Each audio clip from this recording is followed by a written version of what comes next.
আসছে পবিত্র কোরবানি ঈদ। এই কোরবানি ঈদকে সামনে রেখে জেলা সদরের বিভিন্ন হাটবাজারে থাকা কামারপোড়াগুলোতে কামার শিল্পীদের সাথে জড়িতদের ব্যস্ততা বেড়েছে বলে জানিয়েছেন স্থানীয়রা। তারা আরও জানান, কোরবানি শব্দটি আরবি কুরব ধাতু থেকে উদ্ভূত, যার অর্থ নৈকট্য বা সান্নিধ্য। আল্লাহর নৈকট্য অর্জনের জন্য উদ্দেশ্যে আত্মসর্গ করাই হলো কোরবানি। শরীয়তের ভাষায় আল্লাহর সন্তুষ্টি লাভের আশায় তার নামে পশু জবাই করাকে কোরবানি বলে। ঈদুল আজহা উপলক্ষে আল্লাহর নামে নির্দিষ্ট কিছু হালাল পশু জবাই বা কোরবানি করা হয়। আর এই ঈদুল আজহাকে সামনে রেখে এখন ব্যস্ত সময় পার করছেন কামার শিল্পীরা। টুংটাং শব্দই বলছে ঈদ লেগেছে কামার পাড়ায়। দিনরাত চলছে চাপাতি, দা, বটি, ছুরি তৈরি ও শানের কাজে। ঈদের দিন যত ঘনিয়ে আসছে ততই ব্যস্ততা বাড়ছে কামারদের। জেলার বিভিন্ন উপজেলার হাটবাজারে ঘুরে দেখা গেছে, কামার পাড়াগুলোতে কামারদের ব্যস্ততা বাড়তে শুরু করেছে। আর দু একদিন পর পুরোপুরি তারা ব্যস্ত হয়ে উঠবে। এখন থেকে মানুষ দা, বটি ধারণার জন্য নিয়ে আসতে শুরু করেছে। লাল আগুনের লোহায় কামারদের পিটাপিটিতে মুখর হয়ে উঠেছে কামারের দোকানগুলো। টুংটাং শব্দটি এখন তাদের জন্য এক প্রকার ছন্দ।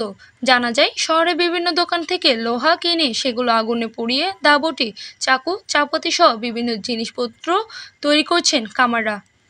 বর্তমানে আধুনিক যন্ত্রাংশের প্রভাবে কামার শিল্পীরা দুর্দিন চললেও ঈদুল আজহাকে সামনে রেখে জমে ওঠে তাদের এই হস্তশিল্প। বছরের অন্যান্য সময়ে চেয়ে এই সময়টি কাজ বেশি হওয়ার কারণে লাভও বেশি হয়। তবে লোহা আর কয়লার দাম বেশি থাকায় মজুরিও একটু বেশি নিতে হচ্ছে। ইতিমধ্যে আমাদের পরিচিত কিছু গ্রাহক দা, বটি, ছুরি বানানোর অর্ডার দিয়ে গেছে এবং শান দেওয়ার অর্ডার পেয়েছে। পাশাপাশি নতুন বটি, ছুরি তৈরি করছে। বিশেষ করে কোরবানির 2-3 দিন আগে গ্রাহকের আনাগোনা আরও বেড়ে যাবে বলেও জানান তিনি। কামার শিল্পী হরিকান্ত মল্লিক বলেন, সব কিছুর দাম বাড়লেও আমাদের পারিশ্রমিক বাড়েনি।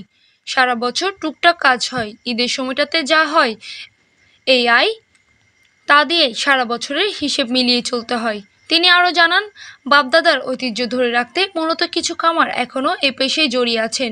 এছাড়া পরিশ্রমের তুলনায় এ পেশায় সাধারণত আয় ও সম্মান উভয় কম। তাই অনেকে এ পেশা ছেড়ে অন্য পেশায় জড়িয়ে পড়ছেন। এই ঈদের সময়টাতে কাজ করলে বাড়তি আয় করা যাচ্ছে। তাই সকল কামার শিল্পীরা এখন ব্যস্ত সময় পার করছেন বলে জানিয়েছেন তিনি। ভাই, আপনাদের কাজের চাপ কি আগের থেকে বেড়েছে একটু? ভাই, আগের থেকে কাজের চাপ একটু মোটামুটি আছে। 3-4 দিনের লেগা কয়লার দামের লেগা ভাই কাজ কাম একটু। কয়লার দাম আগে কিরকম ছিল? এখন আগে ছিল ভাই 3000 টাকা বস্তা, এখন 5000 টাকা বস্তা আছে পাথর কয়লা। আগের থেকে কি আয়ের ইস্যু একটু বাড়ছে নাকি? আয়ের বাড়ছে না, মানে আগের মতোই আছে মোটামুটি। এই সিজনের লেগে মোটামুটি একটু ভালো আছে। আমরা গতবার আসছিলাম, যে কর্ম তৎপরতা ছিল আগের থেকে একটু কম কম লাগে। আপনার কি মনে হয়? একটু কম কম লাগে, কিন্তু কম হইলো এই 2-4 দিনের মধ্যে 4 দিনের মধ্যে চাপ একটু বাড়বে। আপনার এই পেশায় কত বছর যাবত আছেন? এই পেশায় 29 বছর হয়ে গেছে। সাংবাদিক কথা। মুন্সিগঞ্জ প্রতিনিধি আনিসুর রহমান ডলিনের পাঠানো তথ্য ভিডিও চিত্রে PIB 71 টিভি।